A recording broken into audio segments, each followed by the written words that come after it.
Welcome to the House of Labor. This is Studio 371, the podcast. Here on Mighty Union Digital Originals, your source for information and insight about our union.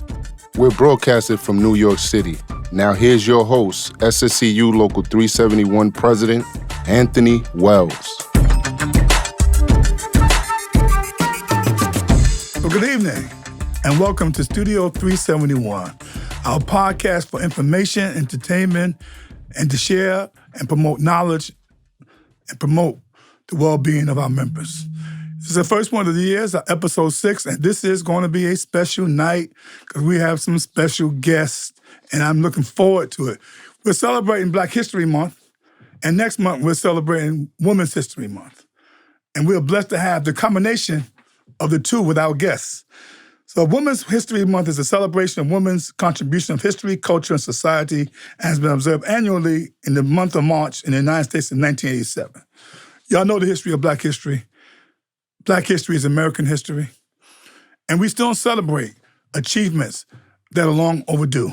So tonight, our special guests are going to talk about being the first and what it means and what comes with that. And they're also going to talk about them. You know, I got no trick questions, y'all. I don't got no trick questions, but we're going to have you talk about yourself. And guess how we're going to do this? We're going to start by having you introduce yourselves. So I go to our first DA, and God bless her, from the boogie down Bronx, our Bronx District Attorney. There, you know I can do my X, right? Bronx District Attorney, Darcel Clark. Thank you, Anthony Wells, and thank you to 371. You know, you guys hold a special place in my heart, being that you're the largest union in my office. So I don't get to do this work without 371. So when you asked me to do this, it was an honor and a privilege to do it because I'm just giving back to what you all give to me each and every day. So thank you so much. Yes, I am Bronx District Attorney Darcel Clark, now in my 7th year as District Attorney, serving in my 2nd term. I'm a daughter of the Bronx, raised my whole life here in the Bronx, product of NYCHA, public housing, Soundview houses, product of New York City public schools, first in my family to go to college, dedicated my life to public service, starting out as the assistant DA in this office for 13 years, 16 years on the bench as a judge of the criminal and the Supreme Courts, as well as the appellate division, and now 7 years as your district attorney. It's an honor and a privilege to live in the work in the same community that I serve, and of course, married to an NYPD detective who's in his 39th year with NYPD. So I got the real law and order in my house. There's nothing you can ask me that I don't know. So thank you for having me. And real civil servants. Out of Brooklyn, our Assemblywoman and the Brooklyn Democratic Party chair, my niece Bishop Hermelin. Thank you so much, President Wells. How you doing, Anthony? Local 371. Thank you. It's a pleasure to be here with you and these dynamic women, our district attorney from the Bronx, Darcel Clark, and our beautiful Borough President of the Bronx, Vanessa Gibson. I got to give it up to the Bronx, you know? But Brooklyn, Brooklyn is the largest, the biggest, the baddest, the toughest. And we've been doing some great things out there. I am Assemblymember Radnice Bishop. I represent parts of Brooklyn, which is Flatbush, East Flatbush, Midwood, Ditmars Park, and I chair the Brooklyn Democratic Party. I'm the first Black woman to chair the Brooklyn Democratic Party. I was raised and born in Brooklyn, went to public schools my whole entire life, went to state schools. I had different careers from a math teacher to an engineer to a Wall Street banker, and now a legislator and a law school student, hoping to do some criminal cases and intern with the Bronx DA. But it's such a pleasure to be here again amongst beautiful women to talk about us, to talk about our Black people, our lives, our community, what we're facing, and being part of the struggle. So thank you for having me here. Oh, thank you. Now, the newest person, but not certainly in terms of her experience and what she's been doing with her career, but definitely making inroads from the boogie down. Bronx again? The boogie down Bronx Borough President, Vanessa Gibson. Thank you so much, Anthony, and it's good to be on your show. Shout out to the whole Local 371, DC 37, always representing the issues that matter to New Yorkers. I, too, like the district attorney, I have a majority of my staff who are Local 371 as well in the office of the Bronx Borough President. But I'm always excited to be in a space to talk about my work, my history, my background, and being elected for such a time as this.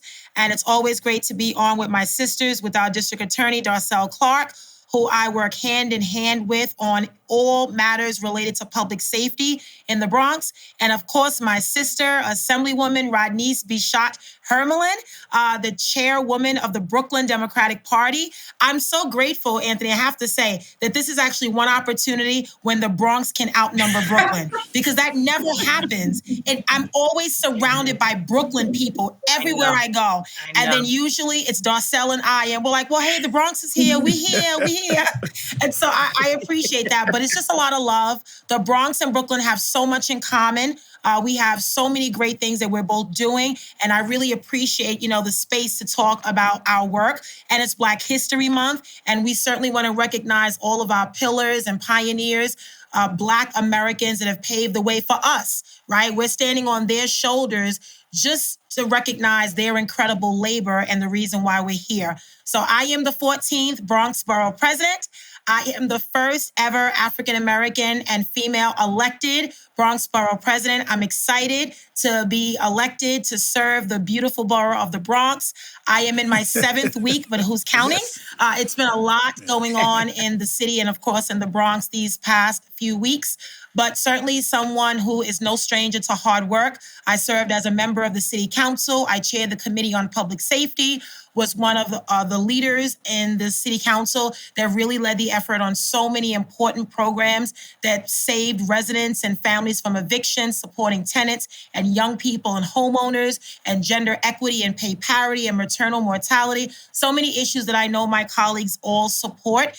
And I'm really grateful for this opportunity. And, I look at my life, I look at my journey in public service, 4 years as an assembly member and 8 years as the council member, and now serving as the borough president. It's really because of those that invested in my life, including my mother, who is my queen, and the late, great Aurelia Green, who is my political mother in all things and my mentor, someone who gave me a chance as a student at the University at Albany as an intern and invested in me, took me by the hand and never let me go.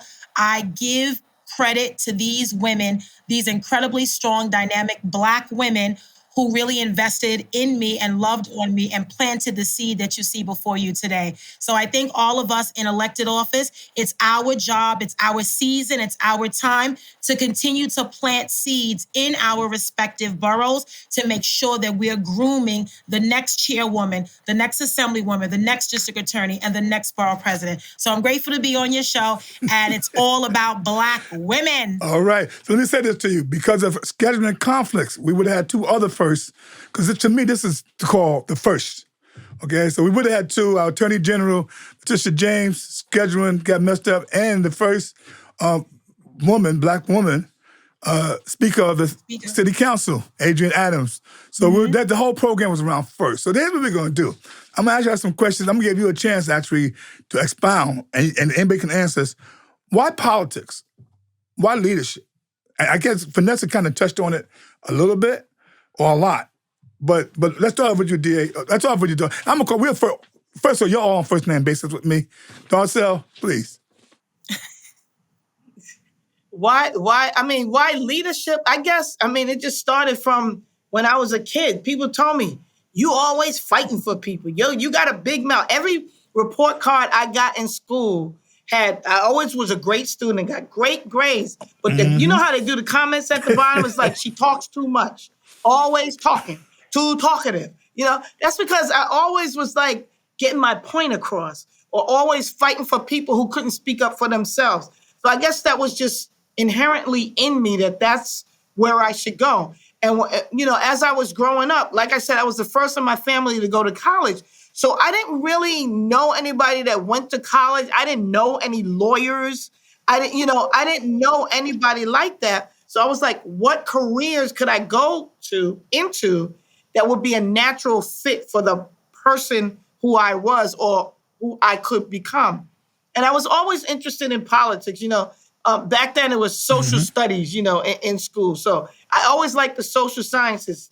The regular natural sciences, I got a headache every time I opened the science book. So I knew I wasn't going to be a doctor or anything like that. I knew it was going to be something in public service. So I thought that politics or political science would be a good foundation for me.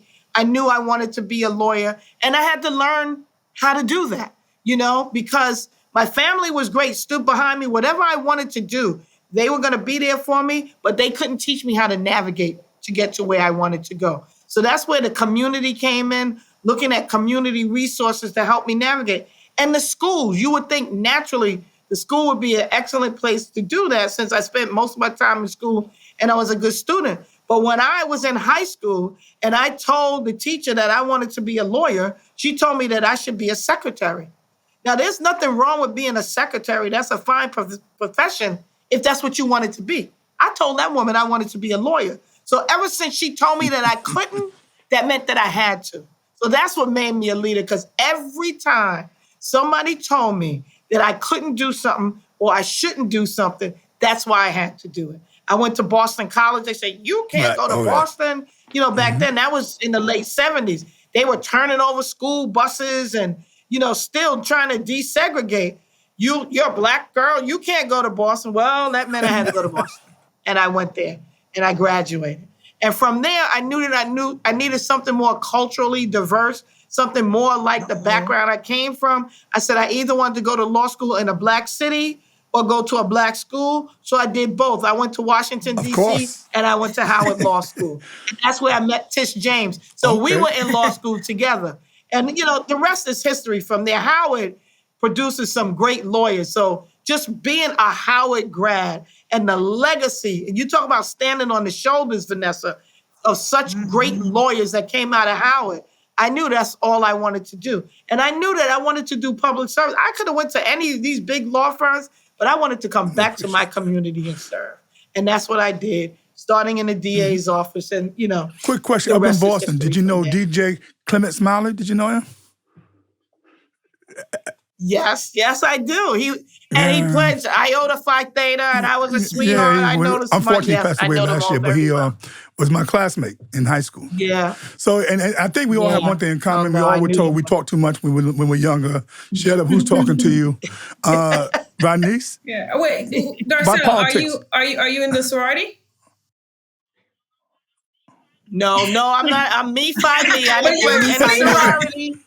Although they all tell me I should join. Oh, grad chapter. I was like, no, I love you all. I love them all. I'm an honorary member of all. I see you wearing the right color, okay? Oh, okay. So obviously you're a Delta. Right? I get it. With that big D. Exactly, the big D. I tried to join it, but they kicked me out. They said, you can't be a member now.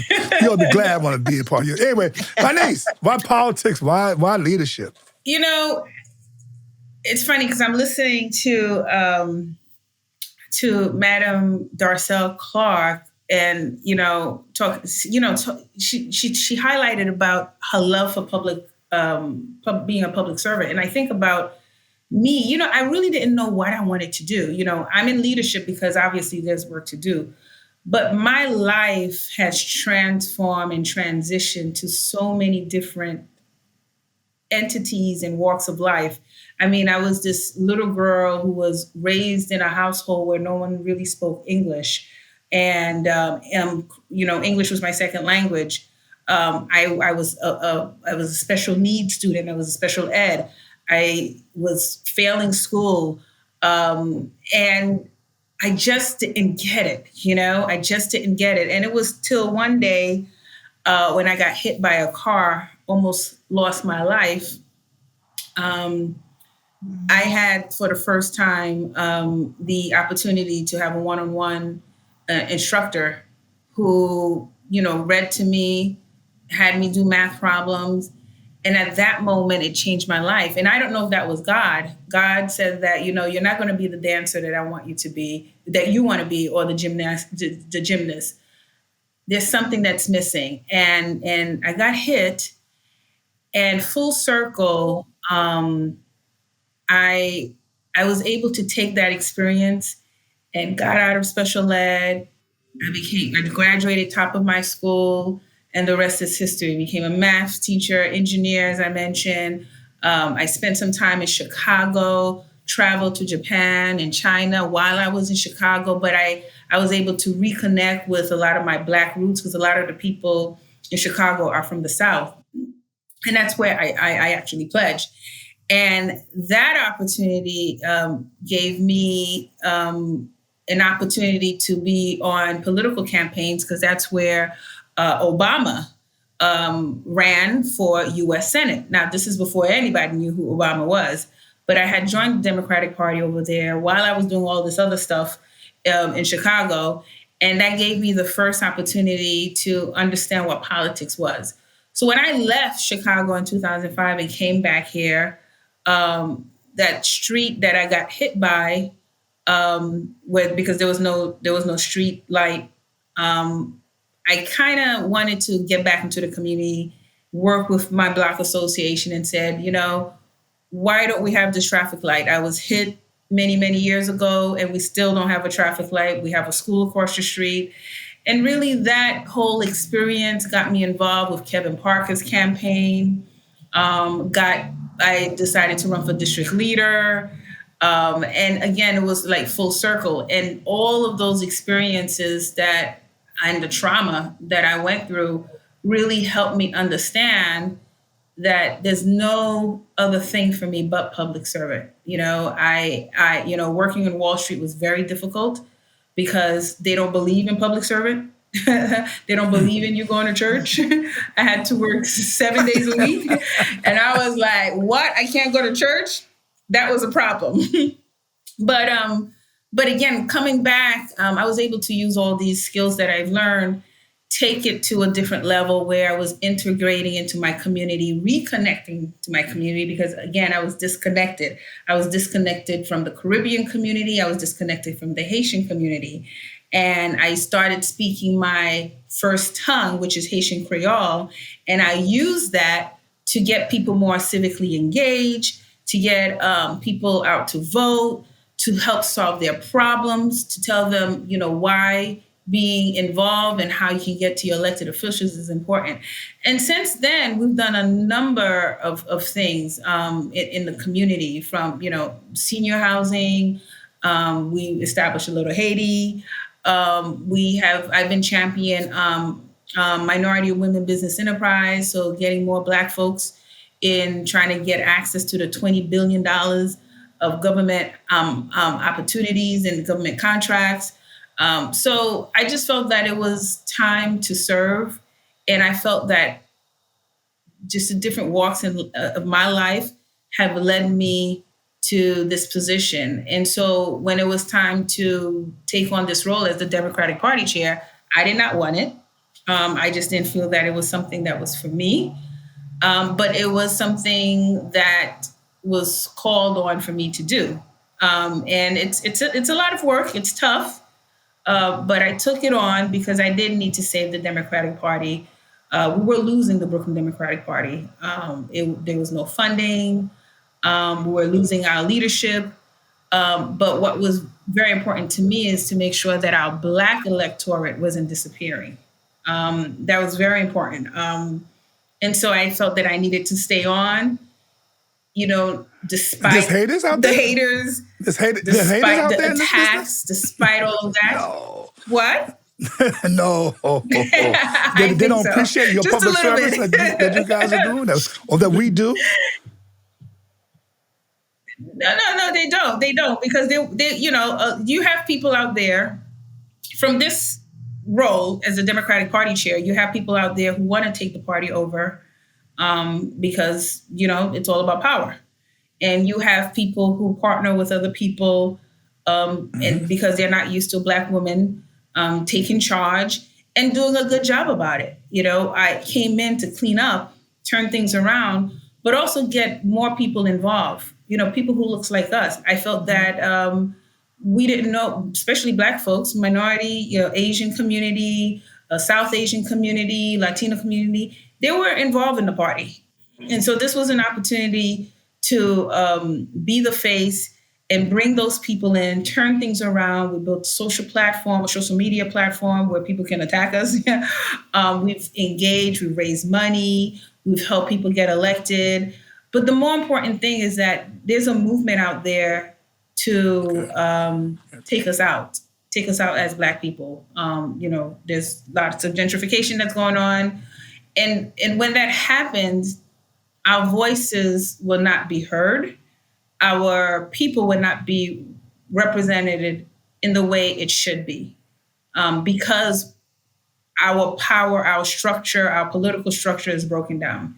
So my job right now, and it's a headache, is to keep our political structure at a level that is sustainable so that we can continue to elevate people who are a reflection of our community. And that includes people of color.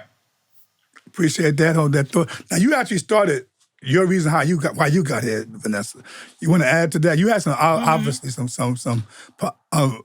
awesome mentors. You want to add to that? Yeah, definitely. Sure. So in the words of our distinguished colleague from 372, if you stay ready, you don't have to get ready. And one thing I've learned in public service is you always have to be ready for the unexpected, for the haters to emerge. I mean, the running for office of Bronx Borough President was one of the most challenging campaigns I've ever faced in my life. Not that I haven't had challenging campaigns, but I've had a lot of support. But, there were a lot of obstacles against me. And some of them were, people that lived in the Bronx. Some of them were elected officials. And I think the greatest fear that some people have is the power of a Black woman. And Black women have been under the radar. We have been disrespected. We have been denied so much for generations. But yet, during the election time, when you need the victories, like we needed Georgia to capture, guess who saves the day? Black women. And so to me, these elections just remind so many folks of what Black women can do. When you give us the ability, when you give us the titles, when you elect us to these roles, let us show you what we can do. People judge us so much without even knowing who we are just because we're Black women. Even when Darcel ran for district attorney and all of the experience that she has had as an ADA, as a member of the judiciary, people still said she wasn't qualified. But what they really meant was she was a Black woman, right? And the same thing goes for me running for borough president. And so to me, it's like, this has always been a calling for me. And I do give a lot of credit to Aurelia Green because that internship at the New York State Assembly was my introduction to government, to state government, and just the entire public sector. And I've always said that maybe this is God planning for me. Sometimes you hear the notion of you planning and God laughs. I really wanted to be a lawyer. I was heading to law school, taking my Kaplan courses, and then this internship came. And after I interned for Aurelia and graduated, she gave me a job.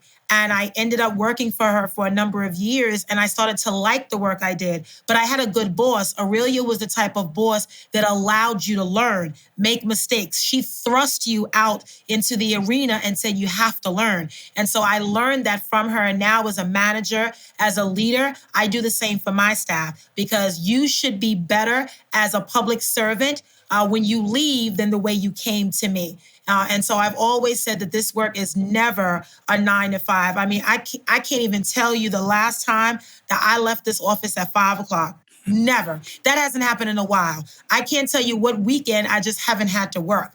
So to me, it's just always been a calling, and you have to have a real unique skill for this. You have to have a real passion. You have to love people genuinely, and you have to be able to be a team player. You have to realize that while you may stand and sit on that pedestal, you have a whole village that surrounds you. And this is about mobilizing, and this is about creating that space for so many other young people to follow. I often say in many of my speeches, you can't be what you can't see. And for me and Darcel and Rodney's, we represent the future. We represent our ancestors' wildest dreams and aspirations. They died for us to be here, and I am always mindful of that. So I feel like being borough president and creating my own footprints in history, it allows other people to step up and follow in my footsteps and actually create their own history in this moment. Segue. What law school you went to? Law school. I ain't go. I stayed in the assembly. I was a legislative aide. First of all, because you segue into the first. I was going to ask you what the challenges of being a woman and being a black woman, and you guys have already said that, really. Okay, now you are first. So if you had to say what's one of your, and by the way, you're not the future, you're the now. Okay, and I tell young people too, you're the now. You're not the future borough president. You are the borough president, and all you are there now. So you know what? You're going to help build the future. But she might be future mayor. That's what she's talking That's about. another part. But she may be. Now listen, my niece. You know what? and listen. Any one of you might be a future mayor. God bless you. Or governor or president of the United States. Or anything that you whatever we want to be, because we know that, the sky's the limit, and the limit is the sky. Like, we're not going to let things hold us back. And I think that's an example of what you see on here now. Like, I always thought that I might be the district attorney, but it was always like, oh, I got to wait my turn. And, Rob Johnson was the DA before me. I worked for Rob for 10 years as an assistant DA. I never thought I would run against Rob Johnson. And by the way, thank you. Opportunity would have it, as God would have it, it just put me in a space where it was my time. And, that was not an easy decision to make, leaving the bench. Because let me tell you something, I had made it to the appellate division. And people say, why do you, want to be the Bronx DA? I said, well, let me think about it. I said, there's 1,300 New York State judges, but there's only one Bronx DA. I like those odds. I said, let me take that job and let me make it something that it has never been. Let me take that office into the 21st century. Let me take this job so people will know that we have to do prosecution differently than we did before. When I started in the office in the 80s, it was nail 'em and jail 'em. The cops was arresting everybody in our community, locking them up, and prosecutors were charging them. And we were going to trial, and we were getting convictions, and we were asking for the maximum sentence. I did that. That's the work that I did. So I have to own some of the mass incarceration that's happening now. I'm not afraid to do that as a prosecutor, because back then, that's what we thought led to public safety. We know that that's not the answer now. We have to do this a totally different way. We have to talk about putting resources in the community so people don't come into the criminal justice system in the first place. I believe in prevention. We have to talk about even people that make their way into the criminal justice system. I teach my assistants, let's look at who this person is and how they got here and why are they here and what will justice look like in this particular case. Not every case is the same. We have to treat individuals as they are, who they are, and what they need. So, creating off-ramps out of the criminal justice system if somebody has a mental health problem or drug addiction or they're just poor or they don't have jobs or they didn't have a proper education. There are a lot of things that are missing in Black and brown communities that we need to make sure we have those resources. And I'm glad Vanessa's my partner, because we are going to do our thing in this borough to make sure that we are not forgotten and that we get the resources that we need. So many times we're first in everything bad and last in everything good. That's really about to turn around now that I got another partner in Borough Hall that's going to make sure that we get the resources that we need. But in my office, I'm doing that. I created a conviction integrity bureau to look back at the convictions to make sure that, no one is sitting in state prison who was wrongfully convicted. I'm not afraid to do that as a DA. Some people say, well, the jury has spoken and that's it. No, the jury has spoken, but it could be wrong. The message they received was wrong, and it's my job to make it right. So not only do I wrong that right that happened, but also to learn from the errors that took place at that time and push that forward so we never do those things again. I started a Community Justice Bureau, which is our alternatives to incarceration, to make sure that people get the help that they need, even though they come into, the criminal justice system. So many things that, I built in here so that I can make sure that my lawyers are trained, that my professional staff, Anthony, your members, to make sure that I train them up, that I lift them up. It's not about keeping people down. It's about lifting communities up. Right. And every single person that works in my office helps me work on behalf of the people of the Bronx, because they needed a DA that they deserved, that was going to fight for them, to make sure that we can have public safety and reform and fairness at the same time. Right. That's what I work to do each and every day. And I use all the tools in my toolkit to make that happen. So I'm working prevention. I'm working, alternatives to incarceration. But I'm unapologetic about being a DA and knowing that it's my job to also make sure this community is safe. And that means sometimes I got to prosecute people. That's my job, But I'm going to still make sure that in those prosecutions is built in fairness, that people are going to get the fair shake that they need to make sure that the right outcomes happen. So it's a lot of work. It's hard work, sleepless nights. And I got to tell you, these last 2 years after COVID or during COVID has been devastating to the Bronx community. And I'm just thinking outside the box and partnering with whoever I can so that we could work to make this community safe. And we're going to come back and talk about some of those challenges you're talking about. And what do you see? How do you do it? Vanessa, you kind of touched on it, and Darcel actually talked about the challenge that she was facing. If you had to say what's your biggest challenge now, or what was your biggest challenge moving to where you are? I think for me, the transition from city council to borough president wasn't a bad one. It was just a huge learning curve. I'm not new to city government, so obviously understanding the city's process, how the budget works, I'm very familiar with that. But I transitioned from a staff of 5 to a staff of 70 and really creating a blueprint. The first thing I had to do when I got to the office was formulate my circle. So I announced my deputy borough president the same week I took office and my chief of staff. And then we established which units would be under their portfolio. And then meeting with staff. I mean, there was a lot of anxiety because a new chief was coming in. A lot of the staff in the borough president's office have been here for 10, 20, and 30 years. So they were used to a certain style and way of working.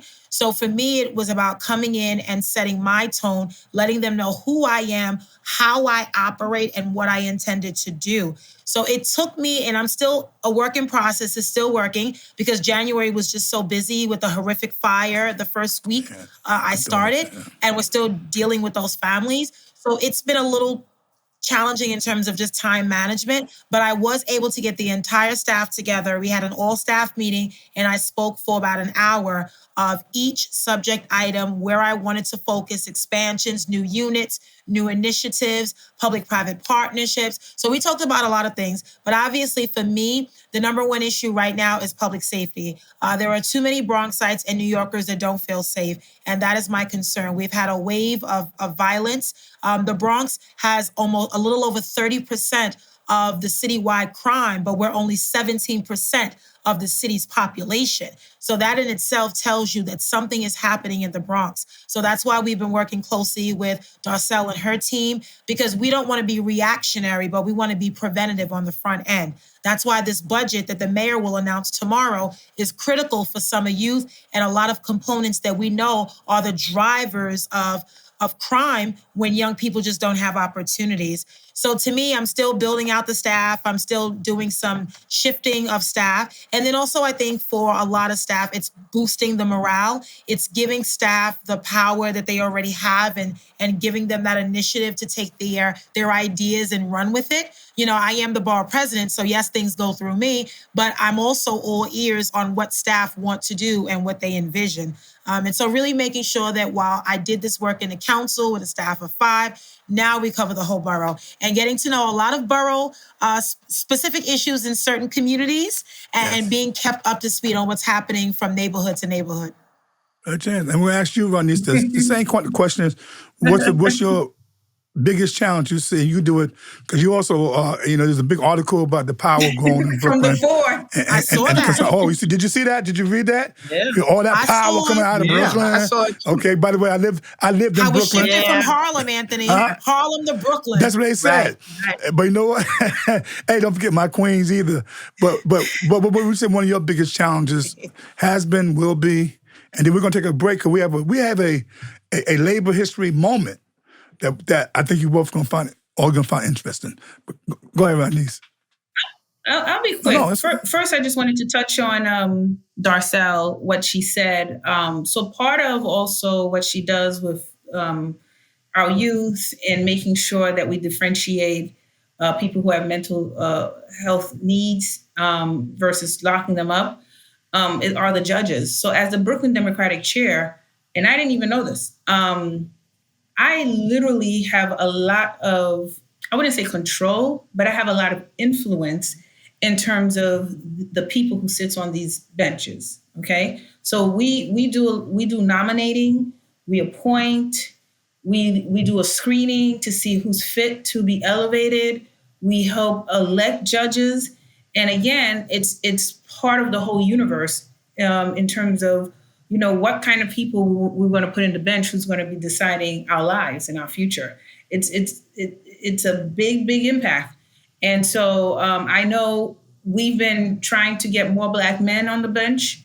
Black women have been rising on the bench. We're very, very, very excited, but we want to elevate them to the supreme level. Okay. So we're trying to build that pipeline, getting more Black attorneys to be interested in running or be appointed, showing them the rope, showing them the process in the judicial. So, but from a Brooklyn standpoint, look, I think the power was building before I came.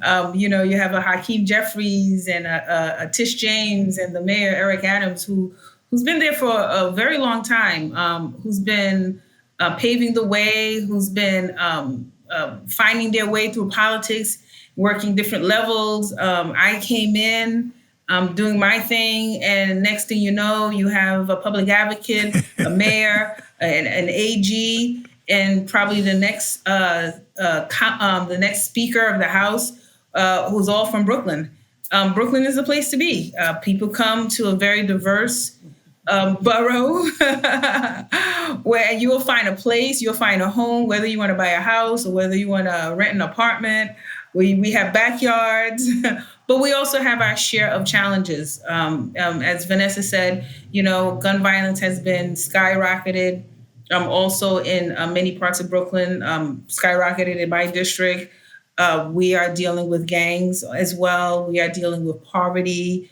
We are dealing with a housing issue. I mean, homelessness is huge. And, all of these things play a part in our public safety, in our crime.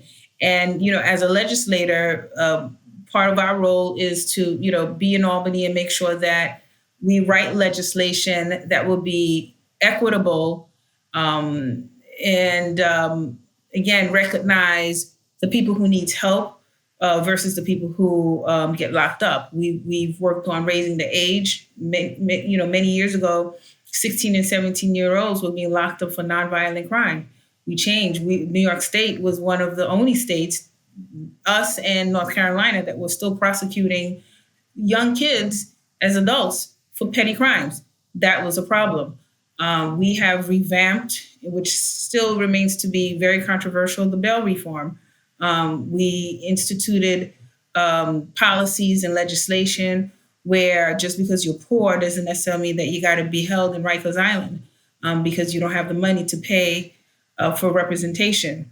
And that's a big controversy that's going on right now in terms of, judges having discretion or not enough discretion. We've worked on speeding up the trials and speeding up the discovery. Again, going through that whole process, people were just waiting forever for no reason. And so we put time limits. So, we've been doing a lot of things. I think as a Brooklyn Democratic leader, this is what I'm talking about, making sure that we don't lose who represents us. We don't lose our voices. We need those voices to be elected on the ground so that they can then turn around, go to Albany, go to the city, or even go to the federal and write legislation that will change our lives. It's very, very important. A lot of these criminal justice reforms, housing reforms, just a whole bunch of different reforms have played a significant role in how we live today. We're not necessarily being evicted immediately. There was an eviction moratorium. We understand that there were funding that needed to help the renters, the tenants, and the landlords. We also know that there's a group of people who's been excluded, like the immigration workers, and people who are not necessarily undocumented but have been working in restaurants. The hospitality business has been truly compromised, and a lot of these people did not get any unemployment insurance. So we fought for $2 billion for the excluded workers. So again, it's a lot, and that's our role. And it becomes challenging. Let me tell you when it becomes challenging. It becomes challenging because you have distractors who are always going to try to break you down. I am the first Black woman, again, as a Democratic leader. I don't think my predecessors have done the type of work that I've done with the party, making it more transparent and accountable, getting more people involved. But the point of the matter, you have people, racist people, who are dressed in sheep clothing, who make believe they're for the people, but they're not. They're for the power. They're for taking the power away from you. And it's constant attacks. And I'm telling you, my mom passed. She left her spirit with me. My ancestors' spirits are with me, to be strong, to be a shield to the people, to our people. We have a commitment, and to win and fight. Okay? I was raised in learning how to fight for us, fight for our rights. My ancestors, that's what they did. They fought and fought and fought and continue to fight. So it's going to continue being a challenge. There's a lot of misogyny out there. Sexism is real.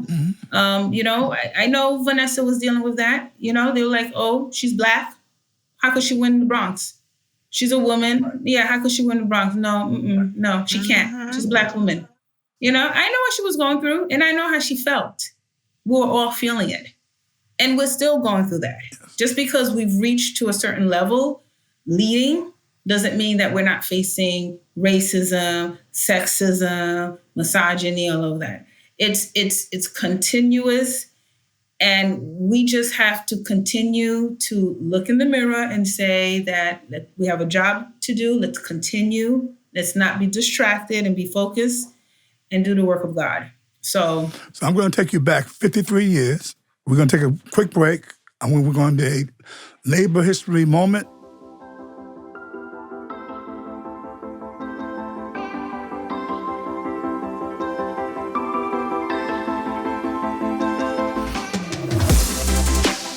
Shirley Anita Chisholm was born in Brooklyn, New York on November 30th, 1924, when she graduated from Brooklyn College and earned a master's degree at Columbia University.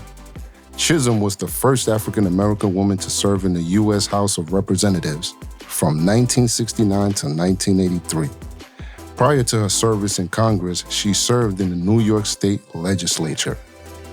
Shirley Chisholm had long been known for breaking barriers.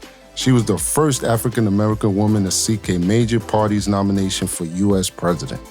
During her run, Chisholm pushed a platform focused on racial and gender equity, elevating those issues to the national stage. Her slogan was, "Unbought and unbossed," illustrates her outspoken advocacy for women and minorities.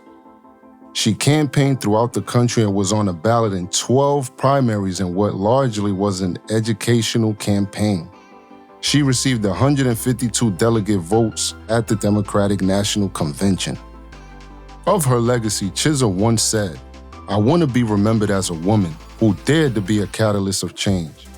If they don't give you a seat at the table, bring a folding chair.